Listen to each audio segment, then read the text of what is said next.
Welcome to my education tutorial channel. आज हम देखिए क्लास 10th जो कि हमारा हिंदी है और हम यहाँ पे आपको यूपी बोर्ड के प्रश्न पत्र के बारे में बताएंगे कि आपका जो हिंदी है वो पेपर में कैसे उसका पेपर आता है, इसके बारे में हम डिस्कस करेंगे। साथ में आपको हम ये भी बताएंगे कि कौन सा क्वेश्चन कितने मार्क्स का होता है, जबकि आपको ये तो पता होगा कि हमारा जो टोटल 70 नंबर का ये हमारा पेपर होता है और 30 नंबर आपका प्रैक्टिकल होता है। तो 70 नंबर का पेपर कैसे होता है, कितने पार्ट में डिवाइड होता है, कौन कौन से क्वेश्चन होते हैं इसमें, ये हम आपको बताएंगे, जो कि आपके लिए एक मॉडल पेपर होगा क्योंकि पेपर आपको देना है। तो इसलिए पहले अगर आप पेपर से पहले या मॉडल पेपर सॉल्व करेंगे तो इससे आपको ये मालूम चल जाएगा कि वाकई में आप कितना कर सकते हैं।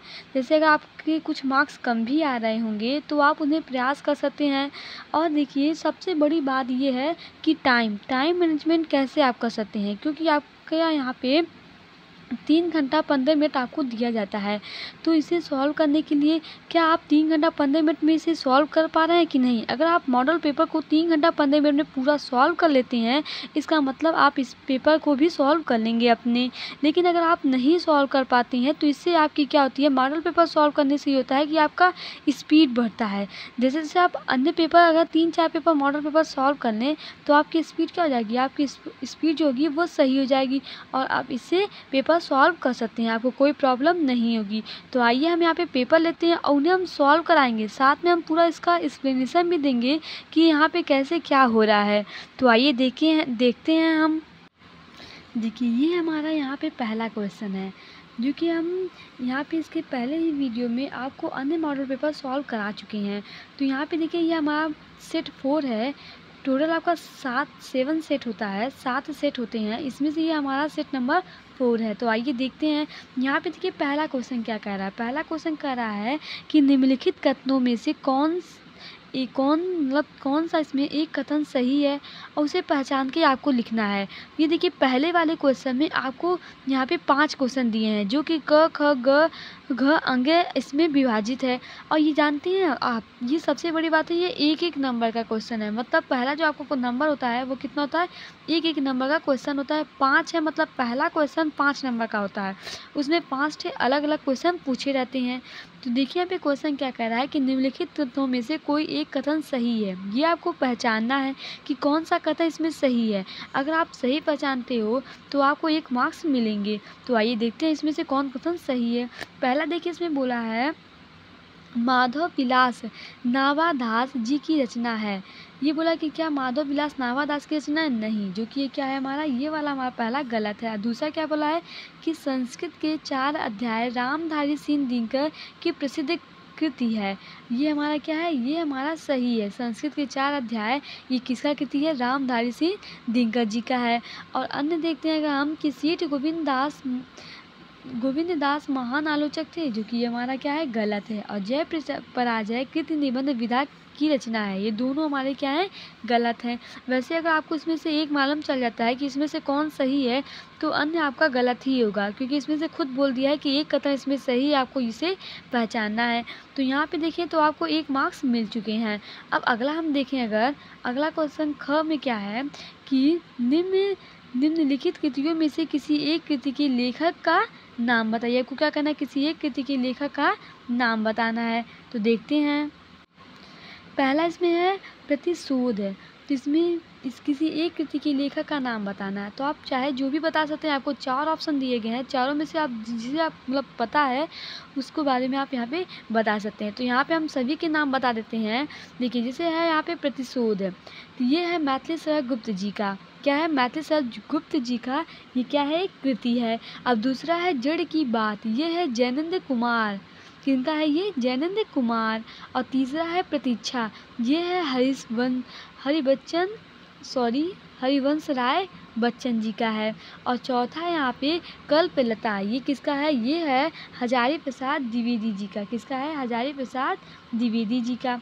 यहाँ पे देखिए हम सभी चारों के यहाँ पे हम आपको बता चुके हैं कि उनके लेखक कौन है। तो अब अगला देखते हैं, इसमें आपको कितने नंबर मिले, 1 नंबर इसमें और 1 नंबर इसमें। आप नंबर सिर्फ काउंट कीजिएगा और इसे सॉल्व करना तो मेरी बात है। देखिए, और यहाँ पे आप देखते हैं ग वाला। ग वाले में बोला है कि भेंट-वार्ता विधा के किसी एक लेखक का नाम बताना है, कि भेंट-वार्ता विधा के किसी एक लेखक का नाम हमें बताना है। तो यह हम यहाँ पे लेखक क्या है कि रणवीर डांगा। किसी एक लेखक का बोला तो कोई भी लेखक यहाँ बोल सकते हैं, कौन है? रणवीर डांगा। आज अब इसका आंसर भी लिखते जाइएगा, क्योंकि सबसे पहले आप इसे वीडियो को रोक के पहले आप सॉल्व करने का, इसका आंसर देने का प्रयास कीजिएगा। अगर आपको नहीं आता है तब आप इसे चालू करके फिर यहाँ पे देखिएगा। ग वाले में बोला है, घ वाले में कि रेशमी टाई किस विद्या पर आधारित है? रेशमी टाई एकांकी विद्या पर आधारित है। अब देखिए जो अंगे है इसमें क्या बोला है? भूले बिसरे चित्र के रचनाकार का नाम लिखिए। तो भूले बिसरे चित्र के रचनाकार हैं भगवती चरण शर्मा। कौन है? भगवती चरण शर्मा। अब देखिए यहाँ पे टोटल आपने पाँचों क्वेश्चन को सॉल्व कर लिया है। इसका मतलब ये है कि आपको 5 नंबर पहले वाले में मिल चुके हैं। हम यहाँ पे देखिए आपको 70 में 70 दिला के रहेंगे, क्योंकि सॉल्व कौन करा है? सॉल्व तो हम करवा रहे हैं। तो आप सब 70 में 70 पाना है तो पहले मॉडल पेपर को ज़रूर सॉल्व कीजिए, क्योंकि ये भी हो सकता है कि मॉडल पेपर से आपको कुछ क्वेश्चन मैच खा जाए और आपके ये जो क्वेश्चन आप यहाँ पे सॉल्व कर रहे हैं यही आप बोर्ड में सॉल्व करने के लिए मिल जाए आपको, तब तो आपके लिए आसान होगा, क्योंकि आप पहले से इसे सॉल्व कर चुके हैं। तो आइए देखते हैं यहाँ पे दूसरा क्वेश्चन क्या है। दूसरा क्वेश्चन है कि प्रयोगवादी युग के किसी एक कवि का नाम बताना है, और ये 1 नंबर का है। ये कितने नंबर का है? 1 नंबर का है। तो देखिए प्रयोगवादी कवि के किसी एक कवि का नाम बताना है। तो प्रयोगवादी कवि के बहुत कवि रहे हैं, तो किसी एक का बताना है। तो हम यहाँ पे ले रहे हैं अज्ञेय। कौन है? अज्ञेय। अब दूसरा ख में बोला है कि प्रगतिवादी युग की किन्हीं 2 प्रवृत्तियों का उल्लेख कीजिए। तो प्रगतिवादी किन्हीं 2 प्रवृत्तियों का उल्लेख करना है आपको।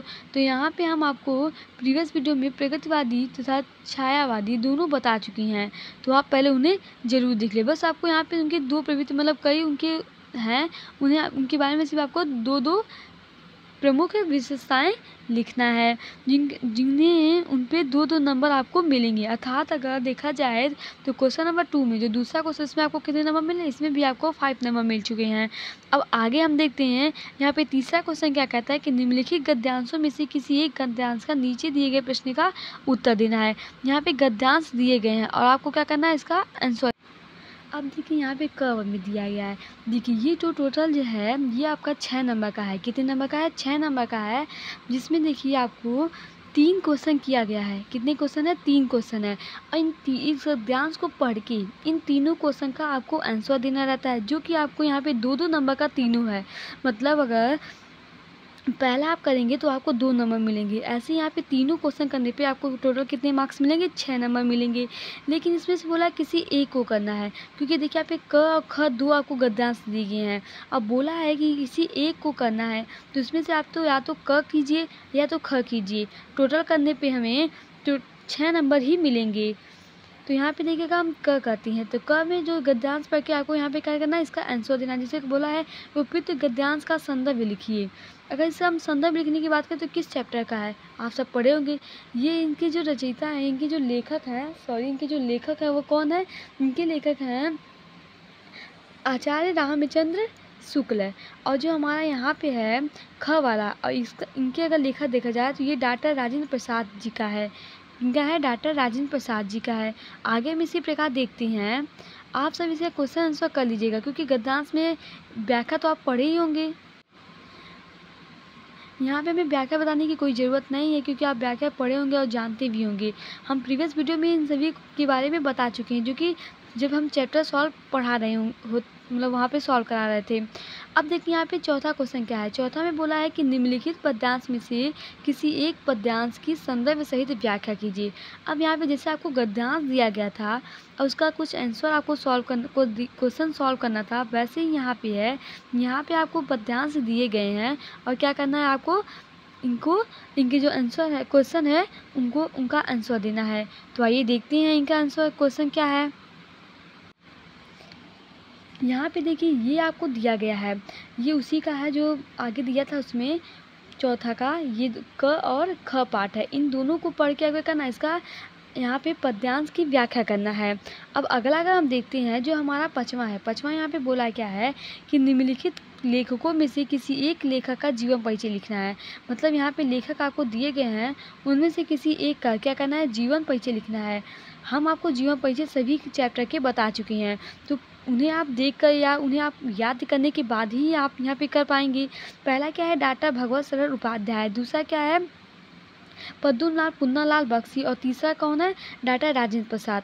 तो तीनों में से आपको किसी एक का करना है, तीनों का तो करना नहीं है, किसी एक का करना है। और ये कितने नंबर के हैं, ये टोटल 3 नंबर के हैं। तो आई होप आपको मतलब ये सब पता होंगे और ये ज़रूर आप कर लेंगे। जीवन परिचय देखिए ज़रूर एक जीवन परिचय तो आपको करना ही है, चाहे जो भी जीवन परिचय हो, तो आप उन्हें ज़रूर याद कर लीजिए। ऐसे यहाँ पे देखिए ख वाले में जो पचवां का ख है, ये भी 3 नंबर का है। लेकिन इसमें पूछा क्या है, इसमें आपसे पूछा गया है कि जो हमारा यहाँ पे कह रहे हैं कि निम्नलिखित कवियों में से किसी एक कवि का जीवन परिचय लिखे। उसमें क्या था, उसमें लेखक था और इसमें हमारा कवि है। कौन कौन है, केदारनाथ सिंह है, बिहारी लाल हैं और सुविधा कुमारी चौहान है। ये 3 की कवि के बारे में दिया गया है, इनका आपको क्या करना है, जीवन परिचय लिखना है। लेकिन देखिए सबसे बड़ी बात यह है कि आपको इसमें से किसी एक ही का करना है, तीनों का तो करना नहीं है। जैसे उसमें 3 ऑप्शन दिए रहते हैं, लेकिन किसी एक का करना रहता है, तो इसमें क्या करेंगे, किसी एक का जीवन परिचय आप लिख लेंगे। अब देखिए अगला क्या है, क्वेश्चन नंबर 6 क्या कहता है कि निम्नलिखित का संदर्भ सहित हिंदी में अनुवाद कीजिए। यहाँ पे आपको संस्कृत मतलब यहाँ पे आपका आ गया, यहाँ पे आपको 2 दिए गए हैं अथवा करके। किन्हें दिए हैं, 2 दिए गए हैं। इन दोनों में से किसी एक का आपको करना है, वो भी संस्कृत में उसका अनुवाद करना है। तो आप अगर संस्कृत पढ़े होंगे तो इन दोनों क्वेश्चनों को आप जरूर सॉल्व कर लेंगे। अब देखिए यहाँ पे 7वां क्वेश्चन क्या कहता है, ये जो हमारा 6वां है ये 4 नंबर का होता है। अब 7वां देखिए क्या कहता है, 7वां बोला है कि अपनी पाठ्य पुस्तक से कंठस्थ किया हुआ। कंठस्थ मतलब क्या होता है, इसके मतलब होता है याद, जो आप याद किए हैं अपने पाठ से, वही आपको यहाँ पे लिखना है। तो कहना है कि इसमें से किसी एक का श्लोक लिखना है। मतलब आप प्रयास ये कीजिएगा जो श्लोक इसमें ना दिया हो, मतलब पद्यांश में जो श्लोक ना आया हो, उसके अलावा कोई और आप यहाँ पे लिखेंगे क्योंकि यहाँ पे प्रश्न पत्र में बोल दिया है कि प्रश्न पत्र में वो ना आया हो। क्योंकि अगर आप प्रश्न पत्र वाला ही देख के लिख लेंगे तो उसमें अंतर ये क्या आ जाएगा कि आप अपने मन से किए हैं या आप क्वेश्चन ही उतार दिए हैं। इसलिए यहाँ पे लिख दिया रहता है कि प्रश्न पत्र में जो ना आया हो उसे आप यहाँ पे एक श्लोक आपको लिखना है, जो कि हमारा कितने नंबर का है, यहाँ पे हमारा 2 नंबर का है। अब देखिए 7वां में ही ख क्या कहता है कि निम्नलिखित प्रश्नों में से किन्हीं 2 प्रश्नों के उत्तर दीजिए। यहाँ पे आपको 4 प्रश्न दिए जाते हैं, इसमें से किसी 2 प्रश्न का आपको क्या करना रहता है, उत्तर। ये देखिए आपको यहाँ पे 4 प्रश्न टोटल दिए गए हैं। कृष्ण कृपया किमर्थम दुखम अनुभवति, इसमें से किसी 2 का क्या करना है, आपको उत्तर देना है, जो कि हमारा 2 नंबर का है, एक का 1 नंबर है। मतलब एक का आंसर देने पे आपको 1 नंबर मिलेगा। तो ये आप सब पढ़े होंगे और उससे हमें लगता है कि आप सब इसे सॉल्व कर लेंगे आसानी से। यहाँ पे देखिए आपको जो हमारा यहाँ पे स्टार्ट क्या होता है, यहाँ पे अगला हमारा स्टार्ट होता है क्वेश्चन नंबर 8वां। तो क्या बोलता है कि हास्य तथा कड़ू रस की परिभाषा और उदाहरण सहित आपको बताना है। इसमें से किसी एक का करना है, जैसे या तो आप हास्य रस का दीजिए परिभाषा दीजिए या उदाहरण दीजिए, या तो आप कड़ू रस का दीजिए। तो आप अगर रस पढ़े होंगे तो आप दोनों में से किसी एक का यहाँ पे बता देंगे। ये हमारे कितने नंबर का, ये हमारा 2 नंबर का होता है। तथा अगला इसमें देखा जाए तो इसमें ख वाले में क्या है कि रूपक अथवा उत्प्रेक्षा अलंकार का परिभाषा उदाहरण सहित देना है। आपको परिभाषा के साथ साथ उदाहरण भी यहाँ पे आपको देना रहता है, रूपक और उत्प्रेक्षा अलंकार किन्हीं इन दोनों में से किसी एक का आपको यहाँ पे देना रहेगा। और ग वाले में देखिए रोला अथवा सोटा, मतलब ये देखा जाए ना तो ये रस अलंकार और छंद ये तीनों फिक्स होते हैं। मतलब इन तीनों में से कोई भी आपको एक दे देगा, मतलब एक पूछेगा, 2 तो आपको दिए रहेंगे अथवा करके, उसमें से किसी एक ही को आपको यहाँ पे लिखना रहता है। तो ये तो व्याकरण देखा जाए तो व्याकरण फिक्स होता है कि क्या इसमें आएगा, बस हल्का सा चेंजेस होता है कि इसमें कौन सा क्वेश्चन क्या मतलब पूछ रहे। जैसे आप अब इस बार मतलब आपको अगर हाथ से रस पूछ दे तो शायद आने वाले पेपर में आपको कड़ू रस पूछेगा, तो इस टाइप का मतलब हो सकता है। लेकिन ये सब फिक्स होते हैं व्याकरण कि हाँ इसमें इस चैप्टर से हाँ ये आएगा, ये फिक्स होता है इसमें। तो देखिए यहाँ पे क्या है, रोला अथवा सोटा का छंद की परिभाषा और उदाहरण आपको देना है, जो कि हमारे टोटल यहाँ पे 2 नंबर का है। अगर आप इसे सॉल्व करते हैं तो आपको टोटल कितने मार्क्स मिलेंगे, 6 नंबर मिलेंगे। अब देखिए यहाँ पे ग वाले में क्या है, ग वाले में बोला है कि सॉरी ये क है, जो कि हमारे क्या है, ये हमारा 9वें का क है। 9वें क्वेश्चन पे हम आगे धीरे-धीरे सॉल्व करते-करते, आपको लगेगा मतलब इतना जल्दी हम 3 घंटे में, 1 आधे घंटे में ख़त्म कर दे रहे हैं। तो यहाँ पे हम क्या कर रहे हैं आपको, जैसे आपको सिर्फ़ लिखना है, हम यहाँ पे आप सिर्फ़ बोल रहे हैं, इसलिए हमारा समय कम लग रहा है। तो देखिए क्या है, निम्नलिखित उपसर्गों में से किन्हीं 3 के मेल से एक शब्द बनाइए। अब यहाँ पे देखिए किसी 3 ही का करना है, 6 आपको दिया गया है, इसमें से कितने करना है आपको, 3 ही करने रहते हैं। अब देखिए जैसे यहाँ पे दिया है अन, अब सबसे पहले आपको मालूम ये होना चाहिए कि उपसर्ग क्या होता है। तो उपसर्ग वो होता है जो हमें शब्द के आगे जुड़ता है और प्रत्यय शब्द के पीछे। देखिए उप सबसे अच्छा, जैसे कई बच्चे होते हैं ना, वो भूल जाते हैं उपसर्ग प्रत्यय में, वो हमेशा कंफ्यूज हो जाते हैं कि उपसर्ग पीछे जुड़ता है या आगे जुड़ता है और प्रत्यय पीछे जुड़ता है कि आगे जुड़ता है। तो उनके लिए भी एक तरीका यहाँ पे ट्रिक बताया गया है। तो ट्रिक देखिए क्या है कि देखिए उपसर्ग ऊ जो वर्ड है, ये अगर हम देखें तो ये हमारा स्वर में क्या होता है, पहले आता है कि नहीं, ऊ आता है स्वर में पहले। अब जो देखिए हमारा यहाँ पे प्रत्यय है, प्रत्यय में अगर देखा जाए तो जो हमारा प्र है, ये हमारा क्या होता है, बाद में आता है। तो ऊ पहले आता है अर्थात ये हमारा शुरुआत में जुड़ेगा और प्र हमारा बाद में आता था, ये हमारा पीछे जुड़ेगा। तो इससे हमें इसे याद कर सकते हैं कि उपसर्ग प्रत्यय क्या है, इसे बच्चे ना कभी नहीं भूलेंगे। तो आप याद रखिएगा, उपसर्ग ऊ आता है इसका मतलब पहले और प्रत्यय प आता है इसका मतलब बाद में। तो आइए यहाँ पे देखते हैं, जैसे अन का अगर देखिए तो यहाँ पे अन का क्या होगा, अनपढ़, क्योंकि अन शब्द हमें आगे जोड़ना है। तो अन का अनपढ़, स का सहचारी, अब का अपमान, अभि का अभिमान या अभिशाप, उप का क्या होगा, उपलब्धि और अध का क्या होता है, अधमरा। अधमरा आप बोलते हैं ना, अधमरा, आधा मरा हुआ, तो अधमरा। यहाँ पे हम छवों का बता दें आपको उपसर्ग, लेकिन आपको इसमें तीन ही करना है, जो कि एक नंबर का है।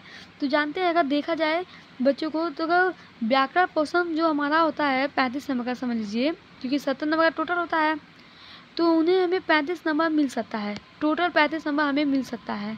वो कोशिश करना चाहें तब, क्योंकि बहुत आसान होता है, बहुत कम समय में ये आपका हो जाएगा। अब देखिए यहाँ पे अगला क्या है, ख वाले में बोला है कि इसमें प्रत्यय बनाना है। 6 इसमें भी दिया गया, इसमें 5 ही दिया गया है। अब बोला है कि नहीं 2 का प्रत्यय आपको बताना है। जैसे यहाँ पे अगर देखा जाए आई, तो आई शब्द जो है वे हमें बाद में जुड़ना है।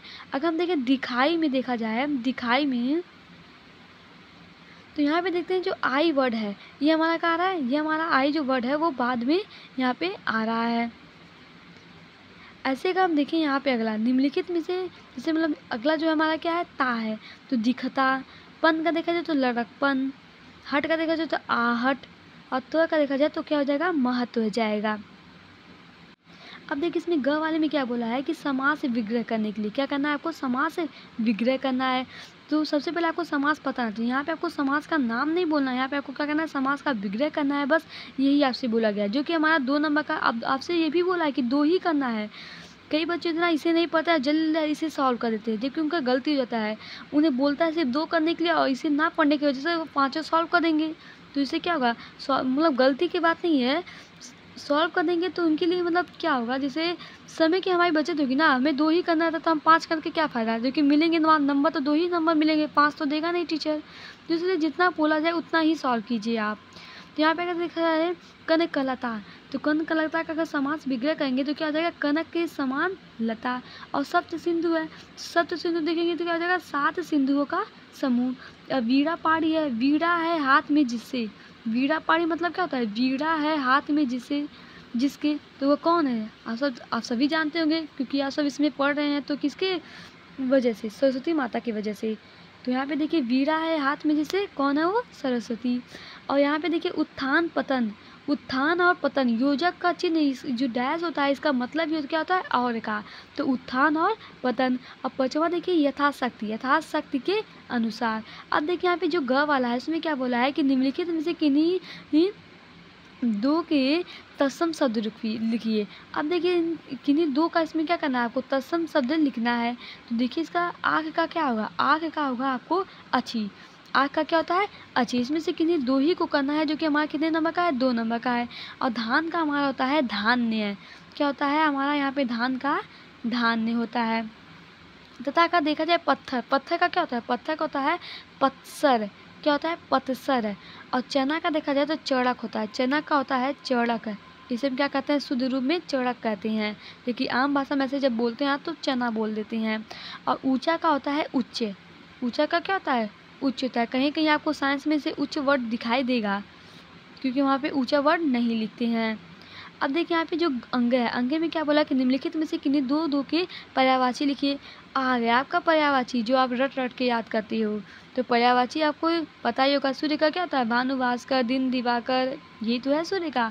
अब कमल का क्या होता है, सरोज, पंकज। अग्नि का देखा जाए तो पावक, दहन, आग। अब विद्युत का देखा जाए तो क्या होता है, विद्युत, जो लाइट होती है ना, उसका यहाँ पे पूछे तो विद्युत का होता है दामिनी, चंचला। और मोर का क्या होता है, मयूर। या दो ठे आपको लिखना है तो नर्तक प्रिय, नर्तक प्रिय मयूर, ये है। अब अगला हम देखते हैं यहाँ पे क्या है। देखिए ये हमारा अगला है जो कि हमारा 10 है, 10वां है। 10वां में का आपसे बोला है कि निम्नलिखित में से किन्हीं दो में से संधि कीजिए तथा संधि का नाम लिखिए।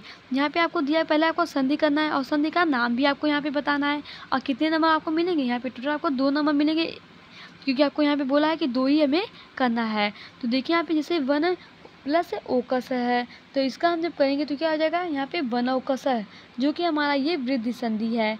और महाउदय का क्या होगा, महोदार्य, महोदार्य, ये कौन सा है, ये हमारा वृद्धि संधि है। और मात्र आकृति का क्या होगा, मात्रा कृति, ये हमारा है यड़ संधि। और अत्यंत का होगा अतिधन अंत, अत्यंत, ये हमारा यड़ संधि है। तो यहाँ पे हम चारों आपको बता दिए, लेकिन आपको इसमें पेपर में किन्हीं 2 ही का करके आना है। अब देखिए ख में इसमें क्या पूछा है कि निम्नलिखित शब्दों में से तृतीय विभक्ति द्विवचन के रूप में लिखिए। ये कितने नंबर का है, 2 नंबर का है। तृतीय विभक्ति और द्विवचन के रूप में लिखना है। पहला बोला है मधु अथवा नदी, या तो आप मधु का लिखिए या तो आप नदी का लिखिए। तो यहाँ पे हम मधु का बताते हैं, मधु का क्या होगा, मधुभ्याम। अगर नदी का देखा जाए तो नदी का होगा नदीभ्याम। ऐसे अगर पे युसद और तथा तद का देखा जाए तो युसद का होगा युवा भ्याम। और यहाँ पे जो है क्या है, तद है, तद का होगा ताभ्याम, क्या होगा, ताभ्याम। अब देखिए यहाँ पे अगला हम देखते हैं, इसमें देखिए अगला क्या है, ग में आपको बोला है कि निम्नलिखित में से किसी एक के धातु, लकार और पुरुष तथा वचन के बारे में आपको बताना है। यहाँ पे किसी एक का करना है। यहाँ पे आपको 4 दिए गए हैं। देखिए आपको कितने नंबर मिलेंगे, यहाँ पे 2 नंबर मिलेंगे। तो 4 में से किन्हीं एक ही को आपको करना है। तो यहाँ पे जैसे अगर हम पहला देखेंगे तो पहला जो हमारा धातु है वो क्या है, धातु देखा तो ये हमारा क्या है, दृश्य है। अगर हम लकार देखें तो ये कौन सा लकार है, वृद्ध लिंग लकार है। और पुरुष अगर इसका देखें तो पुरुष उसका है, उत्तम पुरुष है, क्या है हमारा, उत्तम पुरुष है। और वचन देखा जाए तो ये हमारा बहुवचन है। तो आप यार इसे लिखेंगे कैसे, सबसे पहले पेपर में आप कॉपी में अपने क्या करेंगे, कॉलम बनाएंगे। कॉलम में आप लिखेंगे, कॉलम में आप क्या लिखेंगे, कॉलम में जैसे पहले लिखेंगे आप धातु, समझे, यहाँ पे क्या लिखेंगे, पहले धातु, धातु में पहला लिखेंगे जो हमारा पहला क्या है, दृश्य है, क्या है हमारा पहला यहाँ पे दृश्य है। तो ये आप यहाँ पे इस प्रकार लिखेंगे और लकार डाल के ऐसे ही आप आगे सभी यहाँ पे लिखेंगे। जैसे पश्चात है, हम आपको यहाँ पे बता दे रहे हैं, आप पेपर में लिख लीजिए ऐसे ही, पता नहीं शायद ये आए कि ना आए।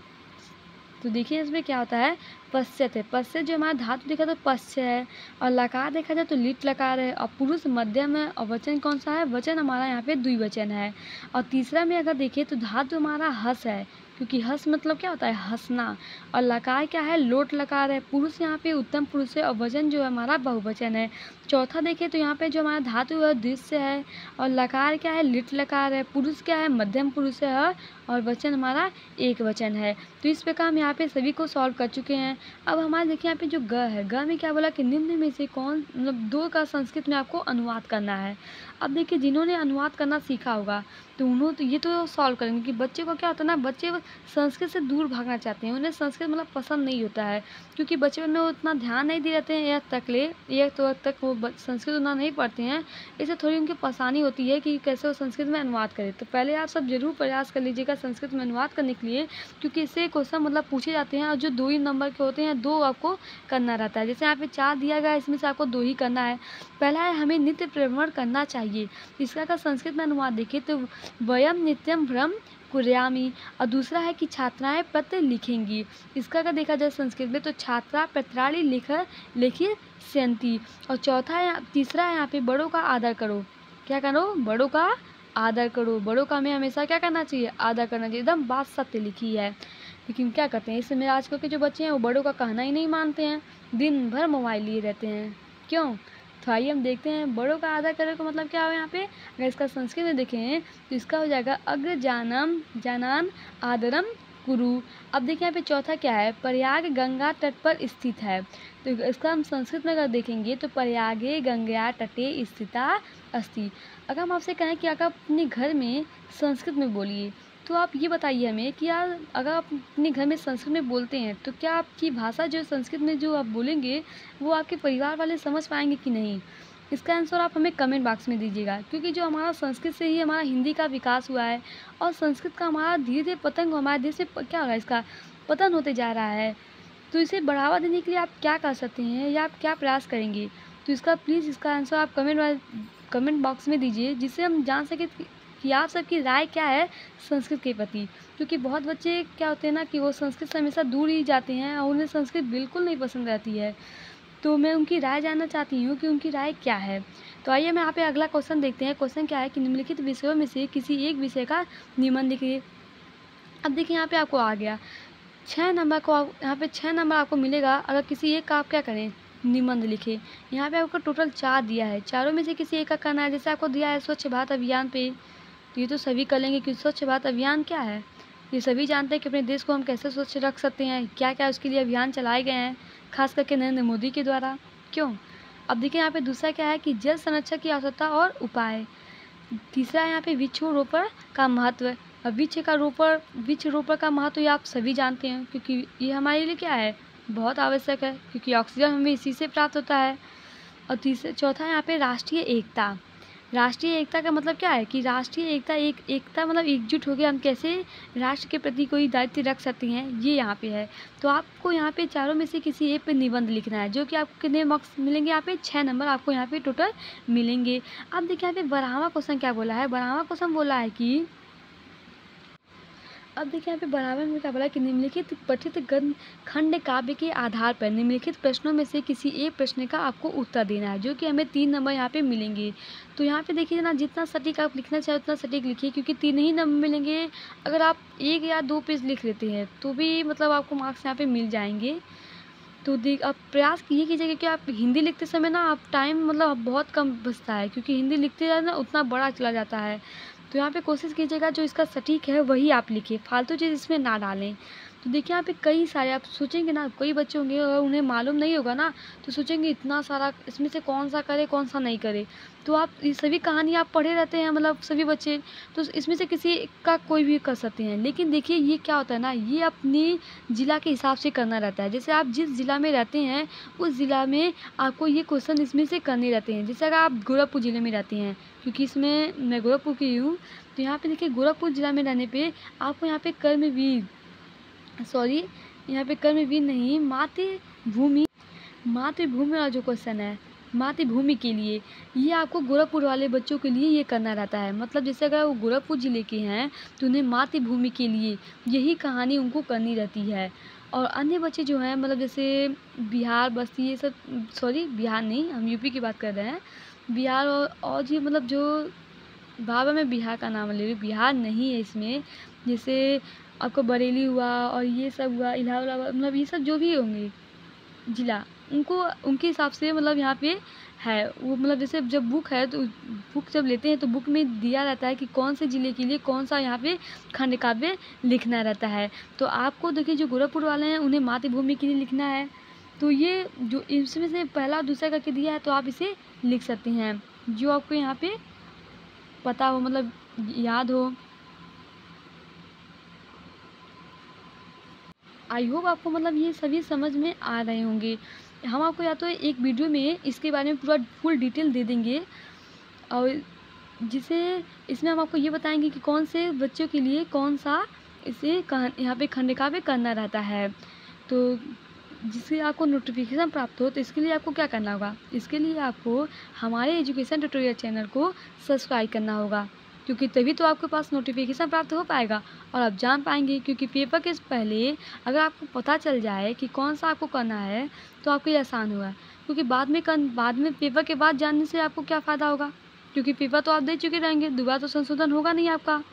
तो इसलिए आप हमारे चैनल को, एजुकेशन ट्यूटोरियल चैनल को क्या कीजिए, सब्सक्राइब कीजिए तथा अपने फ्रेंडों के साथ विशेष शेयर कीजिए, जिससे उन्हें भी प्राप्त हो सके कि हमारा मॉडल पेपर मतलब किस प्रकार का आता है और कितने नंबर का आते हैं।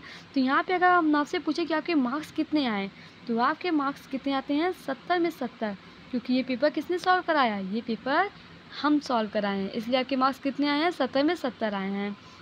तो आप, आशा है कि आप 70 में 70 ही पा के रहें, क्योंकि अक्सर हिंदी में बच्चे ना फुल मार्क्स नहीं पाते हैं। तो अगर फुल ना पा पाएँ तो भी मतलब 70 नहीं तो 65 तो ज़रूर, क्यों। तो thank you watching my this video. हमारे एजुकेशन ट्यूटोरियल को सब्सक्राइब कीजिए।